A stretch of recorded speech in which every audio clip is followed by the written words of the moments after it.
So, welcome to not the final, but almost the final lecture in this auditorium.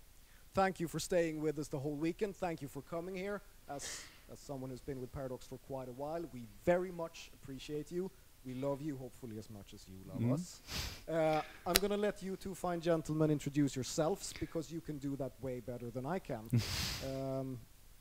You will talk for roughly 40 minutes, and then we'll do questions with the throwable microphone question box. Take it away, please. Okay, so for those who don't know me, I'm Gegao on the forum, French modder. This is Malorn, and we have the rest of the team. Myself entering discreetly. Sunwoo, Björthvers, Inimicus, and Dizaman, the team members who came. So we're going to do a presentation on the difficulties of designing a game in a historical setting, which is obviously something that can apply both for games like EU4 and mods. If it slips, if I think things like better, it means that simply it's thing that we prefer, not that we imply that the mod is better than vanilla, to each his own taste. So I will start with a little bit of a history. Just before 2007, we had EU2, which was a game that was really heavily focused, very even driven to have something that was quite really historically focused. Sorry, repeat myself. And 2007, we had EU3 that was more called by some sandboxy, which was revolved more around gameplay. And that's when we decided to create MEIOU, to create a historical game that went around improving the map and, changing the map to make it fit better our taste, and then add some flavor events for something that was closer to a history.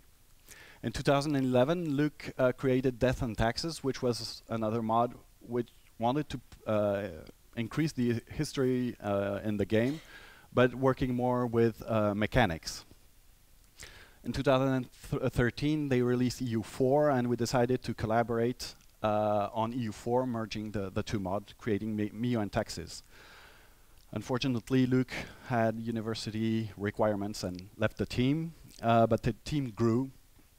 We recruited lots of modders, other modders, including especially Demian, who helped create 2.0 that we presented last year, where we went back to something that was missing from the days of EU3, which was populations. So we replaced development values by population, and changing how the game acted, which led to us for some problems, mainly that the AI had trouble with the way we worked with populations. And so we have been presenting at our booth heresy, the heresy being that we were returning to the vanilla development values. So our presentation is, as we say, history and gameplay. Where is the limit? And when we want to create a game based on history, we have lots of different problems. The first one is bias. Everyone is biased, starting with the historians, based on their country, based on their culture, based on everything. The famous quote that history is written by victors, so we lose some data and such. So we have to deal with that first bias. The second is players. You all? No. Let's say I'll add immediately also the team members, where everybody wants to add more flavor, more stuff for their own country. And I'm not saying just that they are all trying to overpower their own country, because that's not always the case, but they want us to add more and more flavor, but then we have an imbalance between countries that are full of flavor and some countries that are the poor orphans on the side.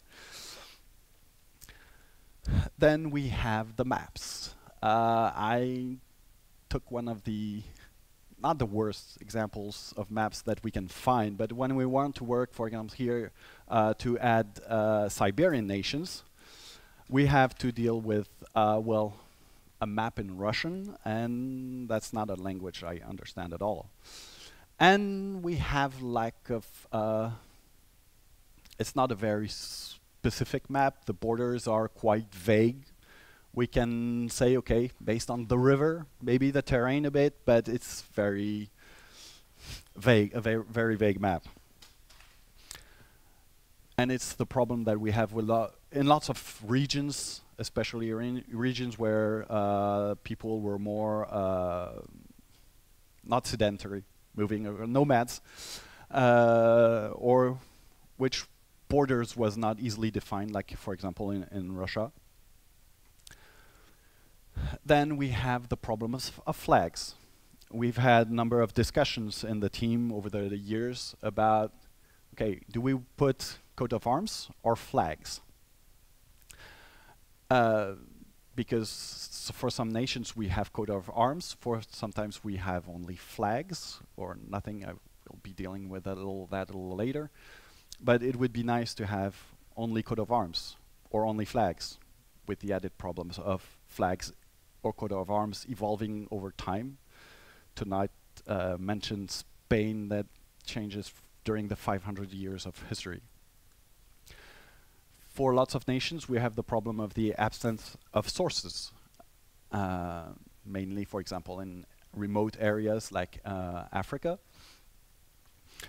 And we had nations that didn't have any banner or coat of arms, that had their motifs on shields, and sometimes we don't even have the informations. And another problem for our guys who make the flags is that the only sources we have are such low quality or so small that he has to reconstruct it from scratch. An example is of the problem of getting sources and how to use sources is the Timrid example, for example. So here it's two pictures from the Catalan Atlas of 1375 in the area that is owned by the Timurids. We have a flag that is more akin to the Diaries or the Chagadai nations, so it doesn't fit quite what we want. They do have a flag that is kind of our Timurid flag that we find on Wikipedia. It's rather black, but already it's not really a circle, and it's 3 red crescents. And I mentioned these sources because this flag on Wikipedia is mentioned as being taken from the Catalan Atlas of 1375. And this flag are represented, this is India, and it goes up to China. So not really where we imagine the Timurids being. So we have this problem of a source. Then we have rulers. This is a page from a book I bought on the history of Ethiopia, of the Ethiopian region. Sorry, wrong button. So it's between 1250 and 1550.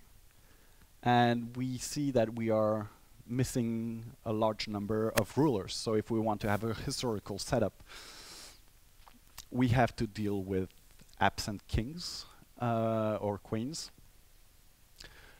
And then we have the problem of population. As you know, in MEIOU and Taxes, we try to have the populations in the different areas of the map.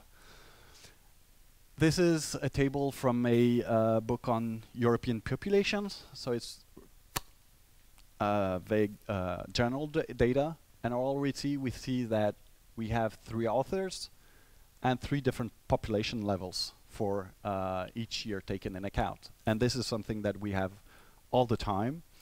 And as we add we have lots of provinces. To have specific population for provinces becomes difficult. And as in the mod, we try to have our rural population, urban population, and upper classes this becomes a nightmare to know what is the proportion between rural and urban. And this was the historical part, and I will leave the floor to Christopher.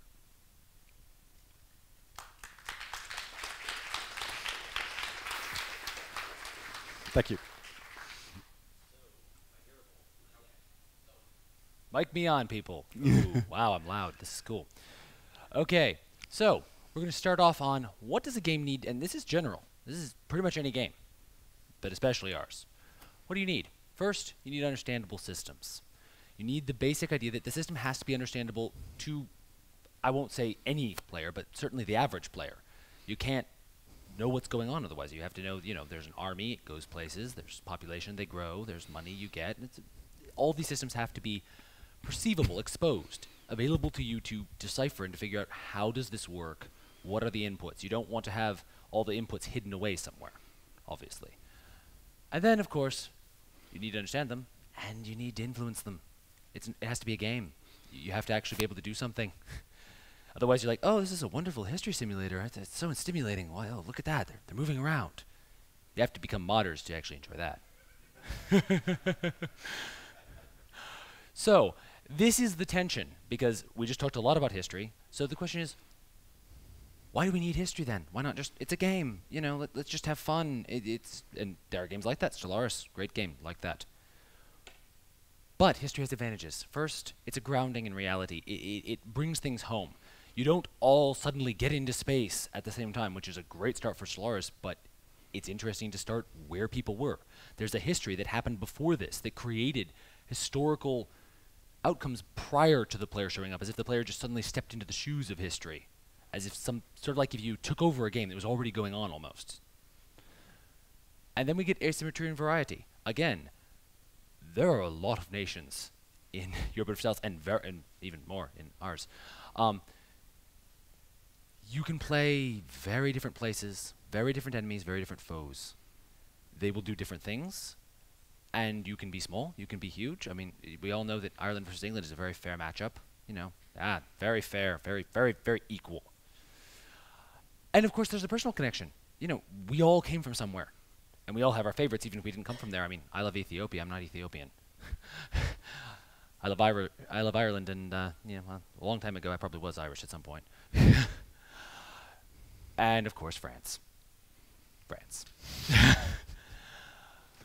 So, how do we design around that? And that comes to historical accuracy versus historical realism, which sound like almost the exact same thing, but they really are not.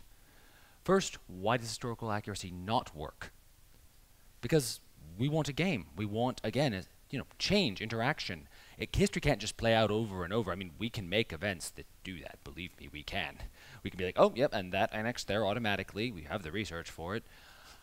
But it doesn't create a game. It doesn't create change. It doesn't. The whole point is you do something and the world changes around you, not just what you did, but the swirls that come off of that, the other nations changing and growing and reacting to what you did, not on some static path. And that brings us to historical realism. The best chance we have to put these two concepts together. Realism is not accuracy. It's not what happened, but it's what could have happened. It's taking all the same things that you would be as an historian and putting those into a game. What would happen if this cavalry regiment did not successfully charge? What would happen if this king did not die or did die? Trying to create a world that models what happened in a way that allows people to feel as if they are making history and have the world respond properly to that. That is the best way I've found so far, and probably the best way we can find, to resolve the two tensions between history and gameplay. Is this historical game which, and I think very much that's Paradox's intent as well, we just get to go farther because we don't have to sell it to people. I mean, look, this place is only half full, clearly. See, yeah, there you go. So, how do you design it in that way? I mean, it's great to say, oh, realism, it's great, it's a buzzword, it's a great buzzword, but it is actually something. And the first place you start is counterintuitive design.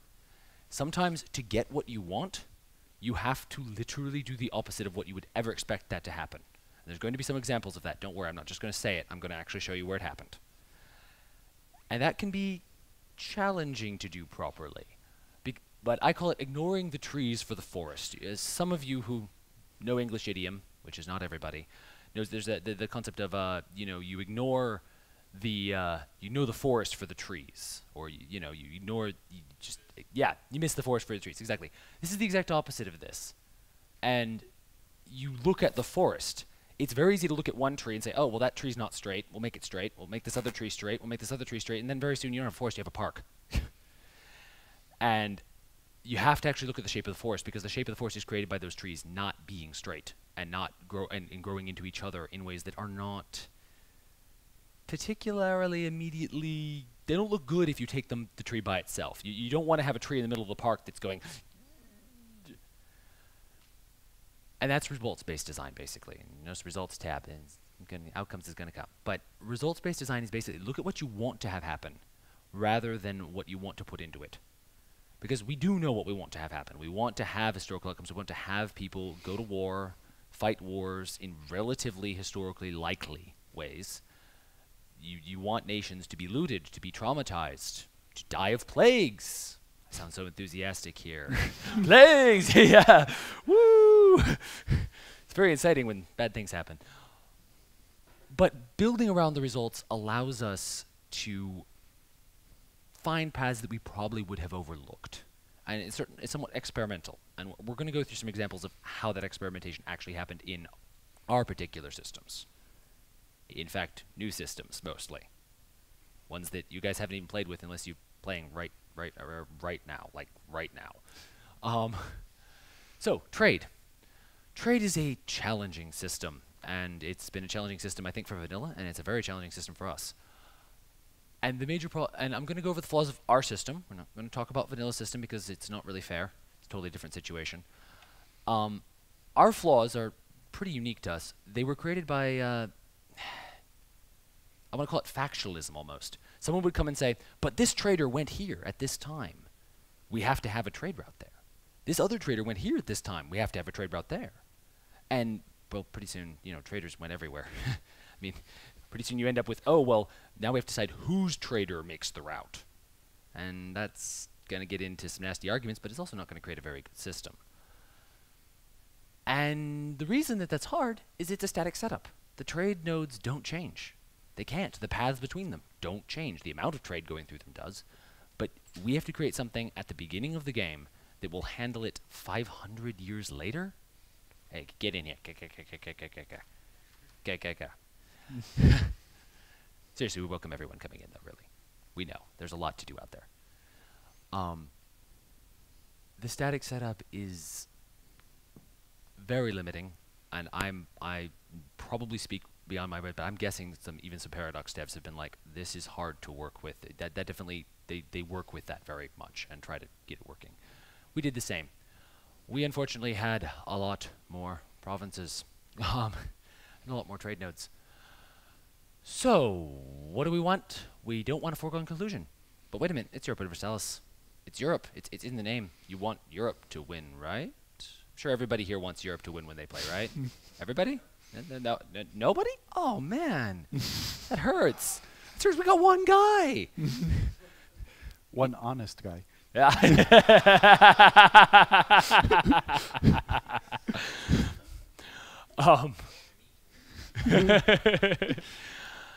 And okay, well, actually, that's perfect, because if you are not something, you don't want to be saying, oh, I'm not England, therefore why trade? I'm not something else, therefore why not trade? So we're going to take the worst example, as bad as it can get in our mod. China. Oh, yes. Building a trade empire with China? Come on, China's a start node. How's this going to happen? The question is, let's look at history for a moment. Back to history. China doesn't need to buy anything. Certainly not in this period. They made goods that were far better than most of anything. I mean, this was literally a problem that the British faced when they started trading with China. Is like, they don't want our stuff. What do we do? Well, the way you build a trade empire as China is that you don't go buy their stuff. You go sell them your stuff. You start building along the trade route towards Europe, getting more and more trade, collecting at the end of that node, because you're taking your goods to them, and you're getting the profit for it. I won't say it's easy, but it is China. I mean, you can probably conquer Ireland and just collect up there. That probably works. How hard can it be to conquer Ireland? I mean, China. But trade has been very hard because, as I said here, it's traumatizing to some team members because you'll get these very distorted-looking shapes, and it's only if I show them the income and I show them how the trade's moving that I can actually say, okay, see, it's going to be okay. See, France has money. England is not bankrupt. China loses money. All the important things, most of the time. And that brings us to example 2, Cavalry, another very new system. Cavalry I have struggled with personally extensively since I joined the mod, and I've been working on trying to fix it since I joined the mod as well. Because it's not just better infantry. Cavalry was not better infantry. They were their own very unique tactical role. They were very different. How do you reflect that in a game where this isn't Total War, and it shouldn't be? I would hate Total War battles in this game. You can't model that. So how do you get the AI to model it? How do that charging, retreating, tearing apart the flanks? How do you put that into stats? And ironically, you do it by making very unrealistic stats. Very. Cavalry had some of the best morale amongst troops historically, because they were often quite rich and had nice armor. But they're not going to have good morale, not in EU4, because cavalry doesn't stand there and get shot at very well. They tend to die. And yeah, they had the best armor that could be made for them, but they can't hide behind a wall either. So not so good on the defense either. You shoot at cavalry, bad things happens to the cavalry, or the horses. And by doing that, yeah, you're going to see some very unrealistic stats. But what this does is it lets us create an actual role, They actually look different. You can watch them and tell what they are in the combat. The same way you could watch artillery and tell where oh, artillery's in the back row. You know, it's shooting. Yeah, it's artillery. Same exact thing. How are they going to move? And that's the unique role in battle. I have managed, with only probably a few bugs that no one's found yet, but you will, I'm sure, and you'll tell me. And I want you to tell me. Make no mistake there, please. I love to know when there's actual bugs. Details. Details are nice. All of you details. But the unique role in battle we've given them is they hit very hard. They retreat relatively quickly when they're under fire. And they are weak to fire. So you're going to have a disaster. If you have cavalry on your flanks and they're unprotected, that cavalry is just going to be sitting there. No one's going to shoot back at them. You all know how the battle system works. Yeah, no one's going to shoot. They're going to tear you apart because they're very high damage. But if someone shoots at them, they'll charge, do a bunch of damage, and then they'll retreat off the battlefield and make room for more infantry or more cavalry, as the case may be. It allows you to bring more of your troops into a fight, even in an aero force combat width area. And it looks wonderful to watch. You literally watch the cavalry come forward on the flanks, hit people on the flanks, and then retreat back, and then more cavalry. They do this lovely little carousel thing, just like they did in actual battles, and it's quite fun. They also provide a very useful role for a player. Oh, you have a giant army, it's way bigger than everyone else, you have tons of money, build some cavalry. They'll hit them very hard. You'll lose a lot of horses, but you will do horrible things to whatever they hit. And unique roles, they're not infantry now. We don't have to prevent you from building cavalry. We can remove most of the things that prevent people from building cavalry, you know, cavalry ratio and everything. Because now you don't want all cavalry and you don't want all infantry. You want both because they synergize with each other very well, especially in plains. Oh, if plains are glorious. Get some nice plains that you get cavalry way on the flanks, murdering everything. Last example, because I know some of you, I expect, wow, no one's booing? Dang. Wow. Hey, stop this. Okay. So, communication efficiency. This is not a new system, as any of you who've played our mod may know. Bigger is not necessarily better is, of course, the basic principle of it. It's the idea of limiting size-based scaling, making blobs not the best thing that ever could be, allowing you to play tall. That's fairly simple. And it's efficiency resulting from multiple variables. Putting that together is part of the counterintuitive design. You have a huge... People always talk to me, it's like, well, but we need to add this to communication efficiency to let people communicate more efficiently. I'm like, no, add it to autonomy. Autonomy and unrest, if you modify them, you've modified communication efficiency effectively. You don't have to recalculate it every time. just -3 unrest, minus something autonomy, and it's basically the same thing as lowering communication efficiency.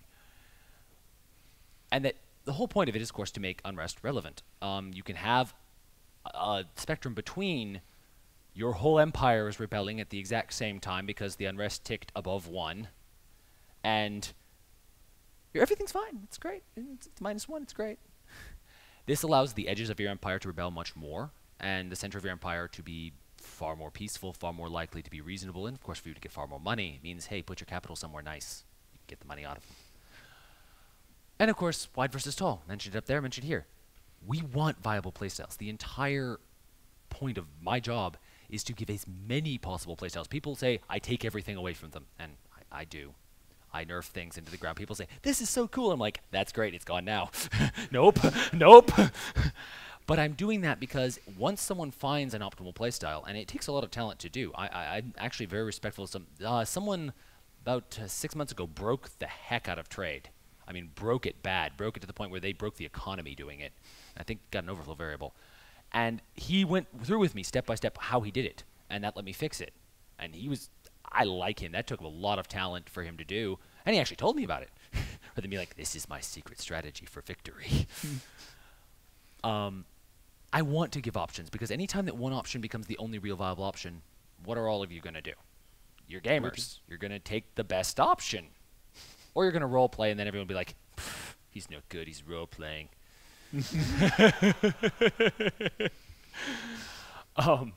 I want you to have a lot of options, and I do that by making options viable and at least relatively equal. And that means no one option can be the best option, because then you're only going to do that. And that brings me to historical outcomes. Oh boy. Okay, historical outcomes. Just because it happens doesn't make it likely. This is where I started from. Prussia, yeah. The Ottomans to an extent. Timor! Come on. The stars were right and aligned in front of here, and it's like, this guy just took over the world? What? Huh? How did that happen? People, it's not always that likely. What happened is not the most likely option. So how do we do that? Do we make it not happen? What's the most exciting parts of history? It's the long shots. It's the time when what's the most exciting part of playing as this? Are you excited when you're like, ah, yes, my troops went in and killed them as expected. Everything went well. You're like, oh no, I'm going to die. That's a giant army. Oh wait, I've got them here. Oh, oh, they're retreating. I'm alive. You know, the turnarounds, the times when it's like, oh, I thought I was going to die and then I just did really well. I either got lucky or I did something intelligent, or better yet, both. And that's avoiding historical determinism. We do not want you to know what will happen every time you do something. I know you guys want to know that because you want to try to succeed, but you would get bored very quickly. Go play chess. You'll know what's going to happen.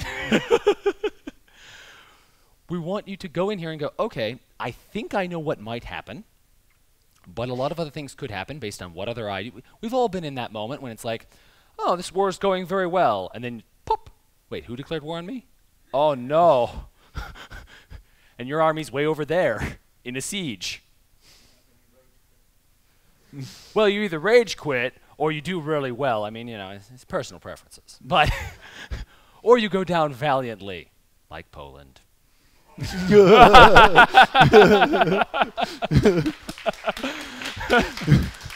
I'm not just talking about World War II here. There's other times. Look it up. Poland, it existed before World War II. And then it did again. See, Polish men right there. You say Poland doesn't exist? I know, I'm kidding. And sometimes you get lucky or not, very not, and luck is a part of the game. We don't want it to be only luck-based because you want to be able to influence the game. You want to be able to influence how it happens. But luck is what creates that uncertainty. What would a tabletop game be without dice? I mean, oh, yay, mechanical. You can just calculate what's going to happen from the first moment. Things will go wrong. Things will go right. How you respond to that is the gameplay. And that's why, yeah, people do rage quit, and we do our best to minimize rage quitting, but some of the best games I've had are when things have gone very wrong for me from the start. I mean, I play Ireland. I know pain and suffering.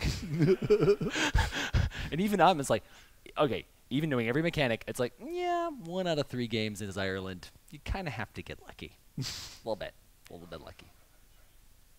Yes, well, that would be extremely unlucky. If you get conquered by AI China, I don't know, man. So, how many mirrors did you break? AI China, yeah. But the stars are sometimes right. They are sometimes wrong. Your players, your job is to work with that, change that. You know, sometimes you're Ethiopia and you look around and Islam is collapsing and you're like, oh, this is great. I'm going to expand. Other times you look around as Ethiopia and you're like, oh no, there are angry Muslims everywhere. What do we do? Oh no, the Ottomans. You're like, I beat the Mamluks. Finally, I beat the Mamluks. Oh no. Someone else beat the Mamluks. Nope. I would like the Mamluks back, please. They were way better. And this brings us to my job. Balance. And you're going to say, whoa. Well, some of you may say this. Some of you may say, yeah, balance, what's that? You don't have balance anything. But this is a historical game. It isn't balanced. It can't be perfectly balanced. And that is, yeah, reality isn't fair. Ireland, England, Poland, and I'm thinking, hold on. Might be Hungary? I don't know. Last time, I'm influenced. I just saw Hungary beat up Poland. Sorry. That's not normally what happens. Sometimes you're in the Holy Roman Empire and someone else is Bohemia. Nations are not equal. They're not born equal. China's starting out here with like 500 million people or something stupid like that. And you're over here in Europe, you're like, all of Europe doesn't have that many people. What do we do now? Things are not fair. And so, yeah, bad things happen. We talked a lot about this, and we're going to talk about it really quick. Bad things happen. They aren't always appropriately balanced bad things. I wasn't like, yes, take into account, this nation's doing quite well. Well, let's give them a little bit of a downside right now. And, he's not doing so well. Let's bump him up a bit. No, it's random. You know, you're going to be like, things are going really well. Oh, look, I just lost 4 stability. Not to one event. That happens too. But to 3 events. Or you're like, this is doing well. And then all 3 estates come out and say, we want something. And then you don't roll well on the outcomes. You can literally go from 3 to -3. I've done it. It's not likely, but you can do it. No. By rage quit, he means save scum. It's that heavy accent there. You thought he said rage quit. So, accurate population, we've talked about it a lot. Heresy is entirely about dealing with this exact issue. How do you balance a system which is inherently imbalanced? And this goes to, okay, you have places where there's 10 times the people there, and historically, they provided 1/3 of the income. That means that all people are not created equal, at least economically speaking. Otherwise, I think they are, but economically, no, unfortunately not. So you have China over there. It has endless manpower. Should it have endless money as well? Kind of not. Shouldn't have as much. How do you create those income disparities between what population is valuable, what population isn't, without creating static stereotypes? I mean, you don't want to say, all Chinese people are 1/8 of a person of income. Yeah, I don't think that really sounds right. You need to actually simulate why there were problems with that income, why this was not a profitable place, why it was hard to get taxes out of them, or we're still literally, they just didn't generate the money. You can't tax what that doesn't exist. And yeah, Venice makes more money than Spain. No kidding. I went through it just now at start. Venice makes more money than Spain. Trade. But that is a very, very inherently imbalanced model. And trying to bring an actual balance to that so that it's not just an even playing field. I mean, Stellaris, I know I've done Stellaris a lot. I've been playing it a lot. Okay, it's a great game. I can't help myself. It's equal. Start it with, starting systems, You just hit space, they just hit space. Everything's fair until those Fallen Empire bastards show up. Then you're like, what was this? What is this? Who balanced this? Actually, by Fallen Empires, but here, you can do that from game start. You're just like, Ottomans. Yeah, I can see it, don't worry. You show up, it's like, what, Ottomans? Come on, who's here? Who here has played the Byzantines, otherwise known as the East Roman Empire? Yeah, I know all of you do. Is that fair? You think you have a fair shot? Let me put it this way: some nations are fairer than others. So let's say all nations are fair, some are fairer than others. But that's history. They were not in a good situation there. They had gotten themselves into a rather bad situation. And if there was no hole to climb out of, well, let's put it this way. You like underdogs. I know you do, because you all play the Byzantines. And they're like, I lost 4 games, but I won 1 game. Exactly. YouTuber here. He knows how to do this. Listen closely. So, where does that take us? It takes us to a really, really scary graph. That's messy. I literally just scribbled that. No, I'm literally just like, wee! Because we need to move away from individual modifiers, because that, we don't want every Chinese person to be an eighth of a person. We talked about that. So what do we do then? We have to model actually why. And that means we need an actual system that it actually works with itself. That's what the scary diagram is all about. That literally is not that far off as to most of our economic modifiers and how they bleed into each other and affect each other. And yes, they do double back on each other multiple times, because it turns out the rich get richer. And the poor, well, no, there's a middle step there. They get dead, but first they join the army.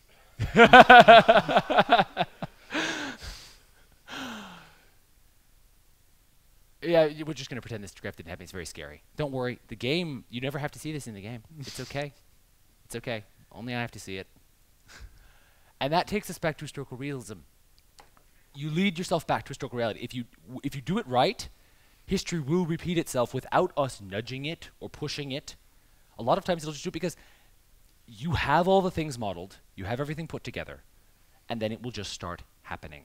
You'll sit here and go, my ideal goal is, we're not there yet, but this is where, personally as a balance, and not speaking for everybody else who wants to break everything, I think, I want to see the Ottomans win without us giving them a bloody thing. I want them to be there with their own abilities that they actually had, their own national effects, their own socioeconomic effects, their own population, zeal, and have that be the determining factor. Because that means if there is another person who gets that at some point, they can do the same thing. Except for players who will get it every time. But that is where I really want to be. And the more feedback I get from all of you, nice, detailed feedback, not is broke. I'm not even kidding, I got one of those. Not even what was broke. No, just is broke. He followed up and clarified. He's a nice guy. But the detailed feedback allows all of our team, not just me. I don't actually do any code. Okay, I code sometimes, but I don't do most of the coding. I have you, and the rest of them hid from me because they don't want to be given jobs. Nice podium. Telling people what to do is fun. Everybody knows that, right? It's great. Except when you're trying to tell them that their favorite nation is too powerful and you have to get rid of them, or too weak. He has this weird complex where he wants France to die.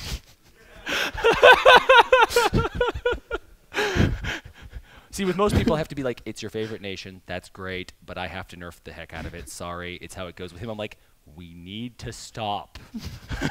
France needs to live for at least a little while. But this is where I bring it back to this. You guys may or may not have questions about the mod. You may have questions about this topic. You may never have even heard of the mod. That's fine. This is not just about mods. This is about any game, especially any grand strategy game. And we don't have quite as much experience as most of Paradox, but we have done this for more than 10 years now. God, oh no. I haven't done it for 10 years. He's done it for 10 years. See, he's old. Honestly, he's not really older than I am practically. But, so, questions, comments, nice comments, opinions. We have a little bit of time left.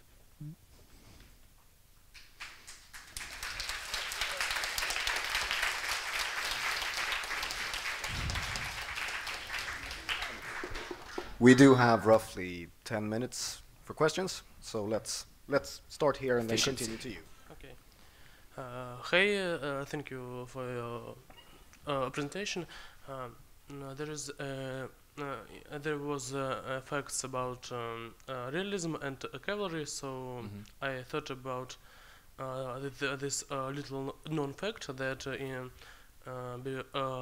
before 17th century in Eastern Europe and Russia, the armies were mostly 100% cavalry because of geography, some And the hordes. social reasons, and so on.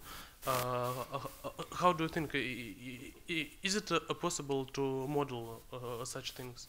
Actually, very much so. Thank you. That was actually a wonderful question. If I could have planted a question, I probably would have planted that one. Actually, people offered to plant me questions. I said no. But yeah, cavalry work is actually designed to do that because Mongols are a great example. And I know I'm generalizing here. Obviously, there are a lot more people in Eastern Russia than the Mongols, but the mostly horse army concept is best seen in the hordes. And the idea that they can hit very hard, they will then fall back, and that actually works very well for them. I've done some things with some pretty high cavalry armies. I mean, the AI won't completely do that because it really likes artillery for some reason. But they actually perform pretty well. They're really interesting to fight because you have this huge army that hits you, and just, it's bad. But you do bad things to them, and you just end up with a much faster battle, actually, overall. Much less slogging. You get a lot of our infantry and artillery in there. That battle's going to go on for a lot longer. But it's also a little more predictable. Cavalry battles tend to be really, like, hard to say how it's going to outcome, if that helps to answer your question. Good. I was just a bit curious. You did imply that there was a new version out, like about a few hours ago. About an hour ago, just before coming. Yeah, we literally pushed the button and then walked here. Yeah. So did you have any? For the moment, extra it's only special on the news? forum because Steam can be a pain for upload. So I prefer to be at home to launch that upload. Let's be honest. Go ahead and finish that. Yeah. So did you have anything special you wanted to mention about the what changes you did like most about the new version? I could talk about that for another 2 hours, but I can do one fast one. The biggest change is we're trying to work with vanilla systems, not have to fight them the entire bloody way. Because population was brilliant, but as he said, we got in wars with vanilla systems because the AI was just like, but that province has more population, it must be better. And as we just noticed, it's not. Development, what our version of development, is based on population. It has no intrinsic, it doesn't go up or down on its own. It's basically just an absolute value of the province. You know, how much manpower, how much money is it giving you? That makes it very easy for players or the AI to figure out how good that province is. If you got one province with 10 development, you got another one with 12, the 12's better. It's, in fact, just about proportionally better. So that's really the main thing. One there and then. Yeah, about the cavalry. Uh-oh. Does the cavalry come back after they leave? Do they make several No. passes? They do not, but multiple cavalry units will. And we simulate the several passes within it. They don't just retreat like instantly. It's not like someone just shoots a gun off over their head and they're like, oh no, they have guns? I didn't sign up for this. Where's the peasants? It's not quite that bad. They will hold for a decent amount of time, but not comparative to infantry. You will see them lose morale fairly quickly. They do a lot of morale damage in exchange. They can rout infantry. And if they do, well, then they just sit there and go, oh, look, they ran away. Let's keep killing them. But it's a very hit and run in that sense. But I'd say about a quarter of the time infantry will stay in a fight. And they'll do about easily 3 times the damage in that time. Yep.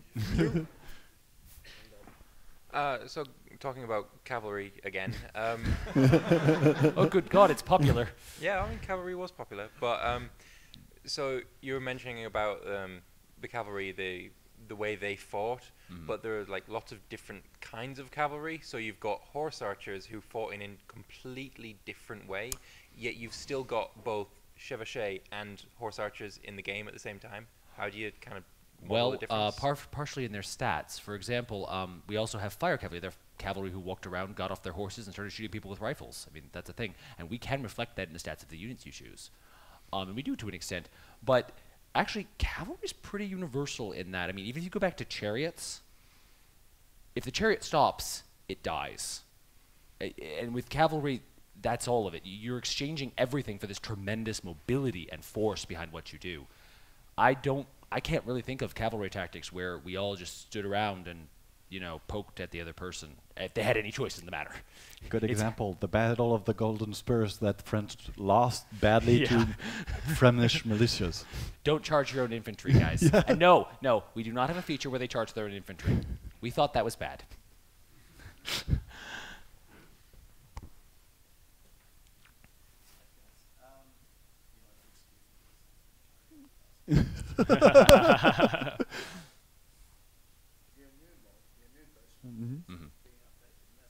Yeah. Yes, sorry, we didn't say it. Oh, yes, on totally. 1.25. Yeah.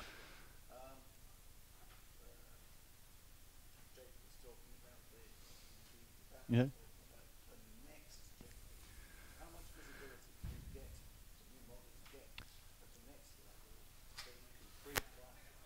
Well, actually, we have a couple team members, me included, who are actually in the beta, so that it allows us to even pre-test some stuff and try to have it included in the patch, in modding stuff. But also sometimes, as we tend to push the game to its limits, sometimes we discover things that are less obvious in vanilla, or non-existent. and so we try then to replicate it in vanilla and forward it. But so it's a win-win scenario. But we get to start working a little bit in advance. In fact, in this particular case, we could have probably quite easily gotten most of it in there, except they gave us missions, and missions are wonderful, and we had to make all of them. Mostly him.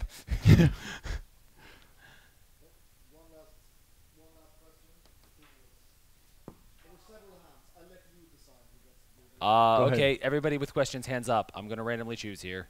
I haven't gotten anyone in the back. Go for it. See, you thought being in the back was a bad thing.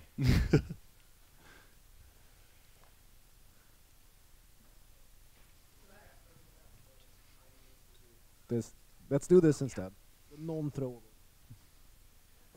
Testing. Testing. Maybe I shouldn't have sent him to the back. Ja, hörs det någonting? Ja. All right. My question is about cavalry. No. I'm kidding. It's about balance. So how do you choose what to you say that the history is improbable. It's unlikely. Like It can be, yeah. So how do you decide which major events to railroad, to force into the history, and which you don't? That's a good question. It's based on two very logical things, one slightly illogical thing. Maybe, yeah. First logical thing is simply how far away is it? We're much more likely to railroad events that are much closer to the start of the game, because those things were already movement. We have the 50-year limit and the 100-year limit, which is the idea of, 50 years, we'll railroad the heck out of it. Oh yeah, it's going to happen, because these people were alive already. This was already in motion. Whereas you get out like 200 years, War of the Roses. I mean, who says that there is? I mean, that's a very specific example to have happen after 200 years of whatever the player and the rest of the AI has done to the world. The second reason is pretty clear. How hard is it to do? I know it sounds silly, but it is a factor. We have a lot of trouble railroading dynamic historical events too far, because then they're going to trigger at times when the player is, I'm sure all had this happen, where it's like, what? But everything's great. Why are you rebelling? What do you mean I'm having a religious crisis? We don't want that. We want it to feel dynamic. And the bad reason, of course, is just simply, does anyone know about it? We can't code what we don't know. And we have a very diverse team. But we have some areas. We would love to have an African member for example, we do not know enough about, especially like not Northern Africa. We definitely, in Central Asia, it's just a blank book. They never wrote anything down. So a lot of that goes into it. It's certainly it's certainly a major issue for balance, though. And of course, I also have to weigh the opinions of the rest of my team. I'm very much more on the game side things. They're on the historical side. They do this research and put a lot of effort into it. And I don't want that to always just be wasted. I mean, it's not really fair to them. Cool. Yeah. For the record, before anyone claps, not that anyone was going to, any other questions that we didn't have here, come to our booth. We're right over there. We'll be happy to talk to you. We like talking. We And really then do. there's the forum, obviously, the Paradox forum, where we Oh, try lordy. to answer all the time. Sorry? You sent them to the forum. Yeah? Oh, no. We'd prefer in We do person, not but give yeah. the link. You have to find it by yourself. It's a quest. Yeah. Thank you all for coming. Thank you for listening. Tolerate it.